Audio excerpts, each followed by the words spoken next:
ছাত্ৰ ছাত্ৰীসকল তোমালোক সকলোকে মোৰ চেনেললৈ স্বাগতম জনাইছোঁ আৰু আজি মই তোমালোকলৈ এই ভিডিঅ'ত আগবঢ়াবলৈ লৈছোঁ অনুশীলনী 1.5 5 নম্বৰ অংকৰ পৰা। ছাত্ৰ ছাত্ৰীসকল প্ৰথম অংকটো দি থোৱা আছে 1/√7 আৰু ইয়াৰ হৰ পৰিমেয় কৰিব লাগে। যদি এনেকুৱা দিয়া থাকে য'ত কেৱল বৰ্গমূল চিন থকা এটা পদ থাকে, তেতিয়া আমি কি কৰিম, যিটো আছে সেইটো √7 আমি ওপৰে তলে দুয়োটাতে পূৰণ কৰি দিম। কৰি দিয়াৰ লগে লগে আমি তলত পাই যাম √7 পূৰণ √7 7 আৰু ওপৰত পাম √7। এতেকে হৰ পৰিমেয় কৰা হ'ল। হৰ পৰিমেয় কৰা হ'ল। তাৰমানে ডিনমিনেটৰ ৰেচিঅনেল নাম্বাৰ হ'ব লাগিব। আমি নিউমেৰেটৰ অৰ্থাৎ লব যিয়ে আছে সেইটোলৈ আমাৰ প্ৰশ্ন নাই, হৰটো পৰিমেয় কৰিলেই আমাৰ অংকটো হৈ যাব। এতিয়া 2 নম্বৰটো কি দিয়া আছে চোৱা। 1 নম্বৰটো হৈ গ'ল, 2 নম্বৰটো দিয়া আছে 1/√7 - √6। এতিয়া এই অংকটোত তোমালোকক দিয়া আছে √7 - √6 হৰ হিচাপে দিয়া আছে। গতিকে এইটো যদি আমি পৰিমেয় কৰিব বিচাৰোঁ তেতিয়াহ'লে √7 - √6 আমি ইয়াৰ লগত √7 + √6 পূৰণ কৰিব লাগিব। যদি আমি √7 + √6 তলত পূৰণ কৰোঁ, আমি ওপৰতো এইটো √7 + √6 পূৰণ কৰিব লাগিব, যাতে আমাৰ সংখ্যাটোৰ হৰ আৰু লব সমতুল্য ভগ্নাংশ হিচাপে পাওঁ। এতিয়া আমি ওপৰত পাই গ'লোঁ √7 + √6, কাৰণ 1ৰ লগত √7 পূৰণ কৰিলে √7 হ'ব, 1ৰ লগত √6 পূৰণ কৰিলে √6 হ'ব। আৰু ইয়াত কি পাম চোৱা, ইয়াত পাম √7² - √6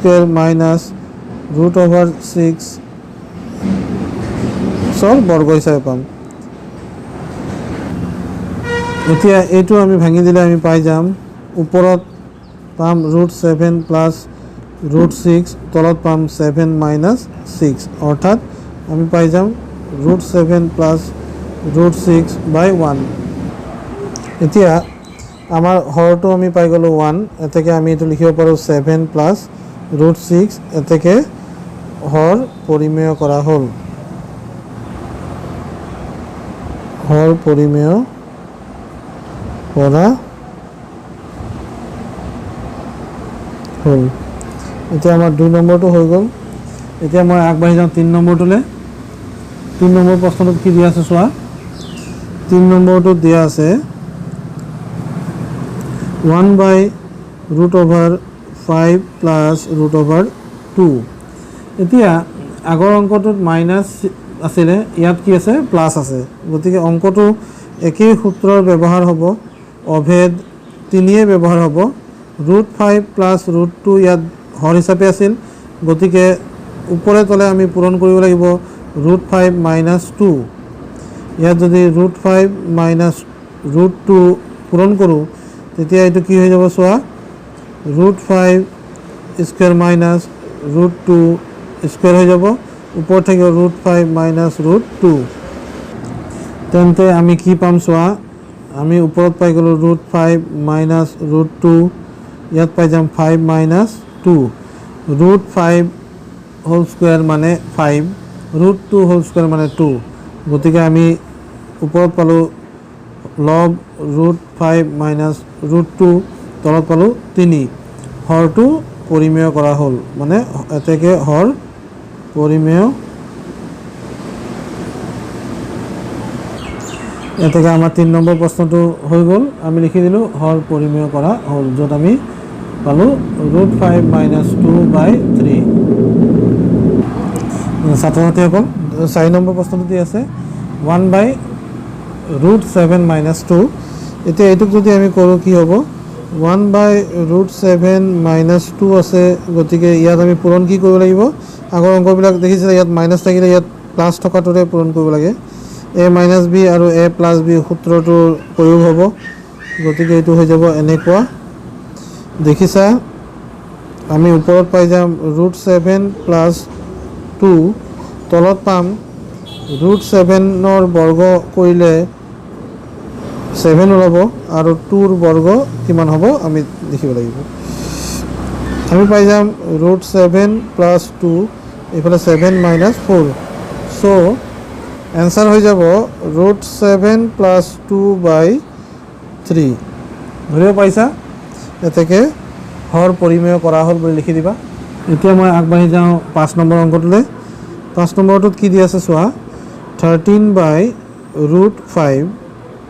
13/√5 ইয়াত আৰু যোগ হৈ থকা নাই পদ, চোৱা ইয়াত এটাই পদ আছে হৰ হিচাপে, গতিকে ইয়াত আৰু আমাৰ ইমান চিন্তা নাই। 13/√5ৰ লগত আমি কি পূৰণ কৰিম, ইয়াত যোগ বা বিয়োগ বিচাৰিব নালাগে, প্ৰথম অংকটোৰ নিচিনাকৈ এনেকৈ পূৰণ কৰিম।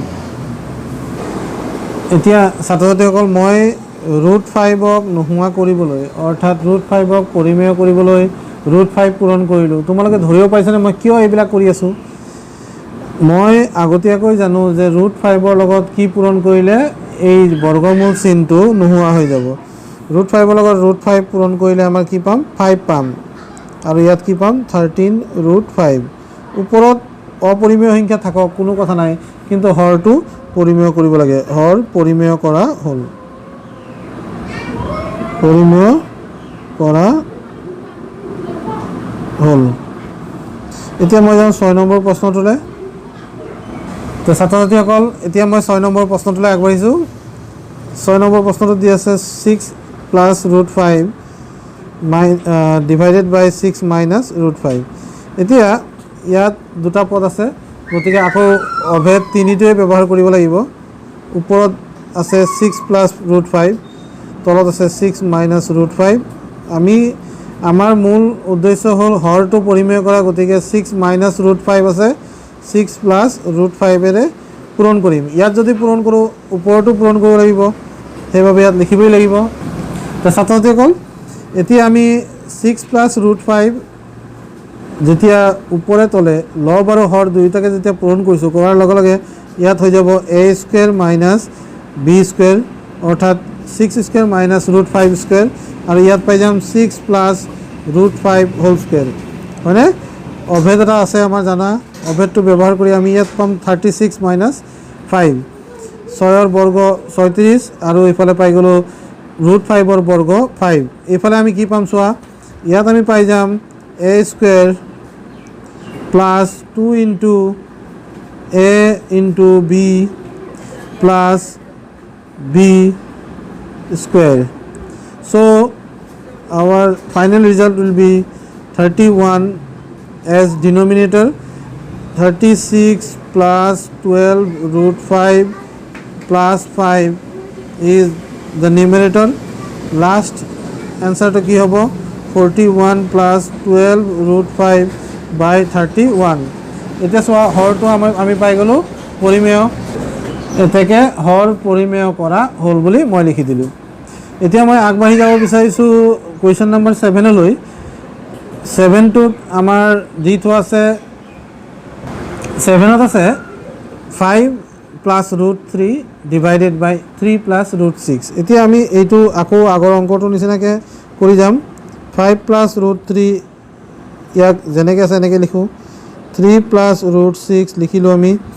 যিহেতু 3 + √6 আছে, এইটোক যদি আমি পৰিমেয় কৰিব বিচাৰোঁ 3 - √6ৰে ওপৰে তলে পূৰণ কৰিব লাগিব।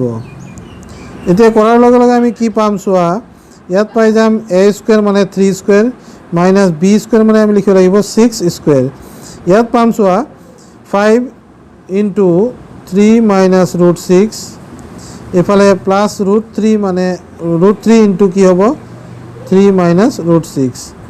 এতিয়া ছাত্ৰ ছাত্ৰীসকল ধৰিব পাৰিছা কি হৈ আছে 3 স্কোয়াৰ মানে হ'ব 9 মাইনাছ ৰুট 6 স্কোয়াৰ মানে 6 ইয়াত পাই যাম 5 3 যা 15 5 root 6 plus 3 into 3 root 3 root 3 minus এইফালে পাই যাম ৰুট 18 দেখিছা ৰুট 3 ইনটু ৰুট 6 ৰুট 18 পাই গ'লোঁ এতিয়া মই আগবাঢ়ি যাওঁ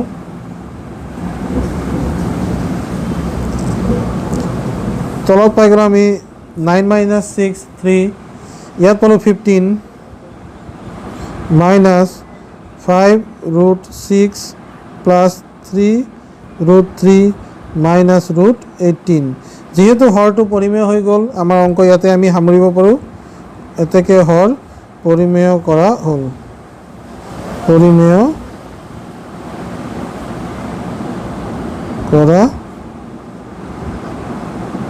হ'ল এইদৰে আমি 7 নম্বৰটো কৰিলোঁ এতিয়া মই 8 নম্বৰটোলৈ যাম ছাত্ৰ ছাত্ৰীসকল আশা কৰোঁ তোমালোকে বুজি পাই আছা ছাত্ৰ ছাত্ৰীসকল 8 নম্বৰটো দি আছে 2 ৰুট 3 মাইনাছ 3 ৰুট 2 ডিভাইডেড বাই 3 ৰুট 2 প্লাছ 2 ৰুট 3 এতিয়া আমি জানো যে বাস্তৱ সংখ্যাবোৰ যোগ প্ৰক্ৰিয়া সাপেক্ষে কি ক্ৰম বিনিময় বিধি মানি চলে গতিকে যদি আমি এইটোক এনেকৈ লিখি লওঁ কি হ'ব 2 ৰুট 3 মাইনাছ 3 ৰুট 2 এইটো যেনেকৈ আছে এনেকৈ লিখি ল'লোঁ এইটোক আমি লিখি ল'লোঁ 2 ৰুট 3 প্লাছ 3 ৰুট 2 এতিয়া যিহেতু তলত আমি দিয়া ৰাশিটো হ'ল 2 ৰুট 3 প্লাছ 3 ৰুট 2 এতিয়া আমি ইয়াত কি কৰিম 2 ৰুট 3 মাইনাছ 3 ৰুট 2 পূৰণ কৰি দিওঁ পূৰণ কৰাৰ লগে লগে আমি কি পাম 2 ৰুট 3 মাইনাছ 3 ৰুট 2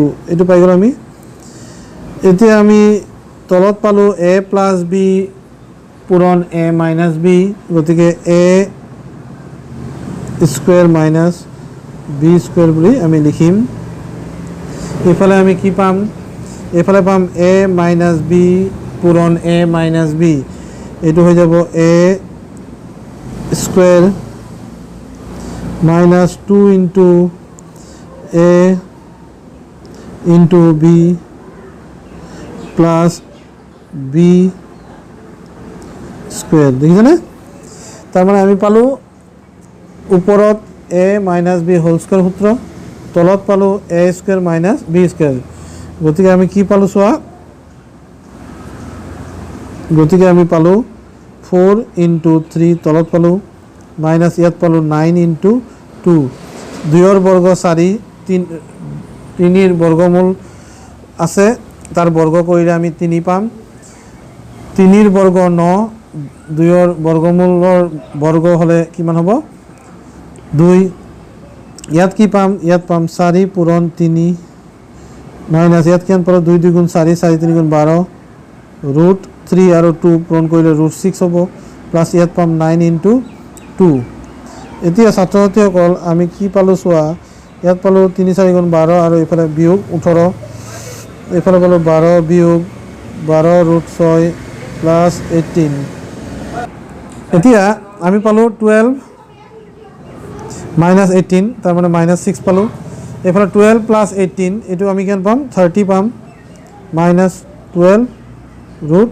6 এতিয়া যদি অকণমান সলনি কৰিব বিচাৰা মাইনাছ আছে দেখিছানে মাইনাছ চিনটো থাকিলে মাইনাছ চিনটো যদি নোহোৱা কৰিব বিচাৰা তেতিয়াহ'লে তোমালোকে এটা কাম কৰা ইয়াত আমি -1ৰে পূৰণ কৰি দিওঁ ইয়াত আমি -1ৰে পূৰণ কৰি দিওঁ তেতিয়া চিনটো কি হৈ যাব চোৱা মাইনাছে মাইনাছে এইটো হৈ গ'ল +6 এইফালে হৈ যাব মাইনাছে +12 ৰুট 6 আৰু এইফালে হৈ গ'ল প্লাছে মাইনাছে -30 এনেকৈও লিখিব পাৰা আৰু যদি কমন লৈ লওঁ কমন ল'ব পাৰা কমন নল'লেও হ'ব আমাৰ হৰটো পৰিমেয় কৰা হ'ল এতেকে হৰ পৰিমেয়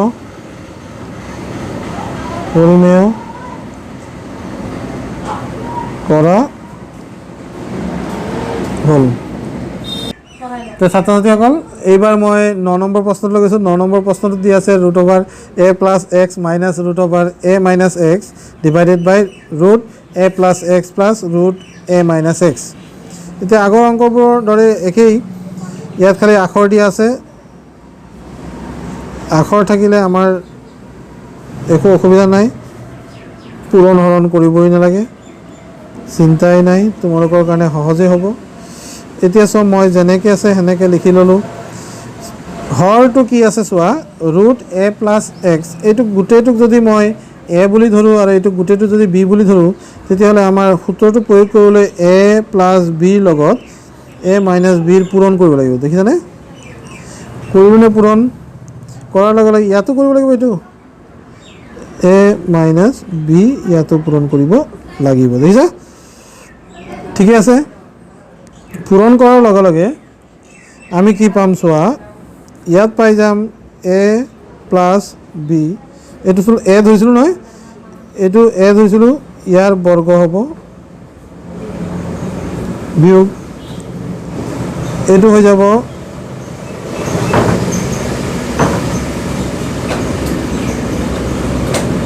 এইটো হৈ যাব এ মাইনাছ এক্স ইয়াৰ বৰ্গ। এইফালে কি পাম, a minus B, A minus B, তাৰমানে কি এইটো এ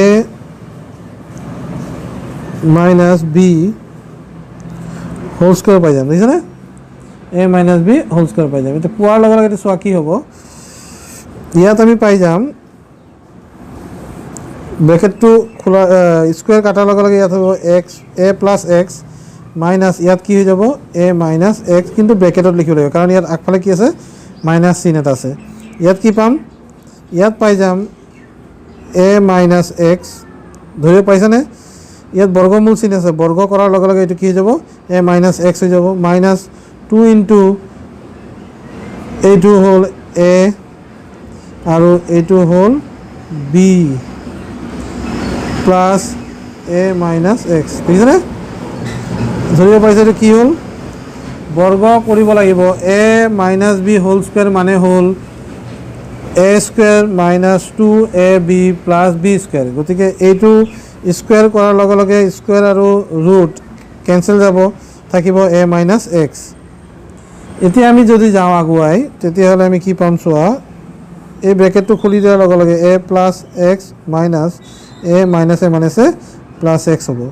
এইফালে এইটো এ মাইনাছ এক্স মাইনাছ 2 ইনটু কি হ'ব চোৱা, এ মাইনাছ এক্স, এ মাইনাছ এক্স, এ মাইনাছ এক্স পূৰণ এ মাইনাছ এক্স আছে, ওপৰত কি আছে বৰ্গমূল চিন আছে, এ মাইনাছ এক্স আছে, ওপৰত বৰ্গমূল চিন আছে। গতিকে এইটো কি হ'ব 2 এ মাইনাছ এক্স প্লাছ এইটো হৈ যাব এ মাইনাছ এক্স। দেখিছা?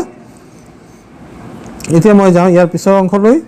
ইয়াৰ পিছৰ অংশত কি হ'ব চোৱা, যদি ভালদৰে চোৱা ইয়াত তোমালোকে দেখা পাবা, ইয়াত এ মাইনাছত আছে, এ প্লাছত আছে, কাটি গ'ল, ইয়াত থাকিল 2x। ওপৰত কি হ'ব চোৱা, এ প্লাছ এ, দুটা এ হৈ যাব, এক্স এটা আছে, দুটা এক্স হৈ যাব। এইফালে এইটো কি আছে মাইনাছ, মাইনাছ আছে, দেখিছেনে? এইটো এ প্লাছ এ, দুটা মিলি পেনি কি হ'ল, দুটা এ হ'ল, মাইনাছ এক্স আৰু মাইনাছ এক্স, দুটা মাইনাছ এক্স হ'ল।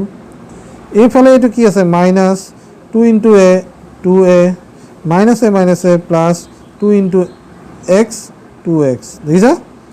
এতিয়া plus 2a minus 2a cancel, minus 2x plus 2x cancel. গতিকে আমি কি পাম চোৱা, আমি পাম ওপৰত 0, তলত পালোঁ 2x। গতিকে এইটো এনচাৰটো কি হ'ল 0, 0 হয়নে? এতেকে হৰ পৰিমেয় কৰা হ'ল। দেখিলা ছাত্ৰ ছাত্ৰীসকল, এই আছিল আমাৰ 5 নম্বৰৰ 9টা অংক তোমালোকলৈ আগবঢ়ালোঁ। আশা কৰোঁ তোমালোকে এই অংককেইটা বুজি পাবা। মই এতিয়া আগবাঢ়ি যাম 6 নম্বৰ প্ৰশ্নলৈ। তো ছাত্ৰ ছাত্ৰীসকল, ইয়াত মই উত্তৰ পাই গ'লোঁ 0। এতিয়া এই অংকটো যদি পুনৰবাৰ চাবলৈ যাওঁ, ইয়াত মই প্ৰথম লাইনটোত চোৱা এ প্লাছ এক্স লিখিছোঁ, ইয়াত এ প্লাছ এক্স লিখিছোঁ, কিন্তু ইয়াত আকৌ এ মাইনাছ এক্স লিখি দিলোঁ, যাৰ ফলত এই অংকটো আমাৰ কি হৈ গ'ল, ভুল হৈ গ'ল। এই যদি আমি প্লাছ দিওঁ তেতিয়া কি হ'ব চোৱা, ইয়াত প্লাছ ওলাব, ইয়াত প্লাছ হ'ব, হয়নে? যদি এইটো হয় তেতিয়াহ'লে ইয়াত আমাৰ এইটো কি হ'ব এনেকুৱা হ'ব হয় নহয় যদি হয় তেতিয়াহ'লে ইয়াত থাকিব আমাৰ উত্তৰটো অলপ বেলেগকৈ মই এই অংকটো আকৌ এবাৰ কৰি চাওঁ যিহেতু ভুল হ'ল আমি আকৌ এবাৰ কৰি চাওঁ কোনো অসুবিধা নাই এতিয়া আমি আগবাঢ়ি যাওঁ আকৌ এতিয়া 9 নম্বৰ প্ৰশ্নটো ইয়াত চাওঁ root a plus x minus root a minus x আছে তলত আছে root a plus x plus root a minus x ওপৰতলৈ একেই আছে চোৱা লিখি ল'লোঁ তোমালোকে অলপ ধ্যান দি চাবা মোৰে ধ্যান নাইকিয়া হৈ যায় তো এতিয়া মই আগৰ দৰে আগতে অংকটো কৰাৰ দৰে মই এইবাৰ কি কৰিম ইয়াত যিটো আছে root a plus x minus root a minus x ইয়াত ওপৰত লিখি ল'লোঁ তলত কি কৰিম root a plus x plus root a minus x ইয়াৰ লগত পূৰণ কৰিব লাগিব root a plus x minus root a minus x এতিয়া তলত যদি এইটো পূৰণ কৰোঁ A plus B A minus B হয়নে গতিকে এইটো যদি সূত্ৰ মিলাব গৈ পিনে আমি ইয়াত তলত পূৰণ কৰোঁ তেতিয়া ওপৰতো পূৰণ কৰিব লাগিব আগৰ অংকবিলাকত কৈছোঁৱেই মই যদি কৰোঁ তেতিয়া কি হ'ব চোৱা তলত হৈ যাব root a plus x whole square minus root a minus x whole square এতিয়া ইয়াত কি পালোঁ এ মাইনাছ বি গতিকে আমি পাই যাম এ স্কুৱেৰ মাইনাছ 2 ইনটু এ ইনটু বি মানে এইটো প্লাছ বি স্কুৱেৰ মানে root a minus x whole square দেখিছা এটা লাইন কমাব গৈ আমাৰ ভুল হৈ গৈছিলে এতিয়া ইয়াত চাওঁ ইয়াত পাই যাম এ প্লাছ এক্স মাইনাছ ইয়াত পাম এ মাইনাছ এক্স ওপৰত পাম a plus x minus 2 into root a plus x into a minus x plus এতিয়া আমি ইমানলৈকে পালোঁ এইটোত কি পাম এ মাইনাছ এক্স যিহেতু প্লাছ চাইন আছে যোগ চিন থকাৰ কাৰণে ইয়াত মই ব্ৰেকেটত লিখা নাই আৰু দেখিছানে এতিয়া ইয়াত বিয়োগ চিন থকাৰ কাৰণে ব্ৰেকেটত লিখিছিলোঁ এতিয়া মই আগবাঢ়ি যাওঁ চাওঁ কি হয় এইটো ব্ৰেকেট খুলি দিম এ প্লাছ এক্স মাইনাছ এ প্লাছ এক্স হ'ব এতিয়া চোৱা ওপৰত কি পাম এ প্লাছ এ দুটা এ পাই যাম এক্স প্লাছত আছে এক্স মাইনাছ আছে কেঞ্চেল হৈ যাব minus 2 root a plus x root a minus x হ'ব হয়নে এতিয়া আমি যদি চাওঁ এ ইয়াত কাটি যাব ইয়াতো কাটি যাব দেখিছা ইয়াত চোৱা দুটা এক্স পালোঁ ইয়াত পালোঁ 2 এ আৰু এইফালে পালোঁ এ গতিকে এইটো কমন লৈ লওঁ এ minus root a plus x root a minus x থাকিব দেখিছানে এইফালে 2 কেঞ্চেল এতিয়া আমি কি পালোঁ উত্তৰ শেষত আমি উত্তৰটো পাই যাম তোমাৰ উত্তৰটো আমি পাম চোৱা উত্তৰটো মই ইয়াতে লিখি দিওঁ উত্তৰটো পাম